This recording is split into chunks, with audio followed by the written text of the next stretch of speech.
এই কই এই রফিক ঢুকলো কেমনে? হ্যাঁ কে ঢুকাইলো? রফিক ঢুকলো কেমনে? কখন?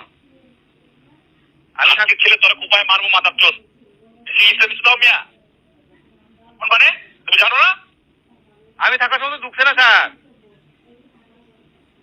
তোমাকে যে বললাম যে গেটটা বন্ধ করে রাখতে, খানকে ছেলে গেটটা খোলা রাখো কেন মাথা? আমি আসলে কিন্তু তোমার পাড়ায় পুলিশে দিব আগে। আমি তো স্যার ঢুকাইছি না। কখন ঢুকলো? হ্যাঁ তোমার কথাই তো বলতেছে সবাই। গেলা করতেছে আমার কথা। তোমাকে যে আমি বললাম যে অল টাইম গেটটা মারা থাকবে, মান্দির বাচ্চা তোদেরকে কথা বলে সমস্যা কেন? অল টাইম যে গেটটা তালা মারতে রাখি, তালা মারতে বলি, এই পুংটা মিত্র দাও মেয়ে আনি। স্যার আমি তো অল টাইমে গেটটা বন্ধ রাখি স্যার। এখন আমি আইলে পরে যদি এরা কি করে আমি কি করবো স্যার? আমি কি জানি এটা ঢুকতে আমি দিতেছি? ওই সময় তুমি ছিলা? রবি ঢুকার সময় তুমি ছিল না? না না না আমি ছিলাম না স্যার। মিথ্যা কথা বলবো না। না আমি ছিলাম না স্যার। এটা কেউ কইতে আসতো না স্যার। আমি ছিলাম না স্যার ওই সময় ঢুকার সময়। তোমাদেরকে বলি যে অল টাইম তালা মারা, তুমি তালা মারো না কেন? স্যার অল টাইম তো তালা মারা স্যার।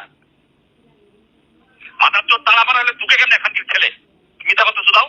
আমি মিথ্যা কথা কই না স্যার। আমি মিথ্যা কথা কইতাম কেন স্যার? আমি যখন ছিলাম তখন তো ভাই ঢুকে নাই স্যার।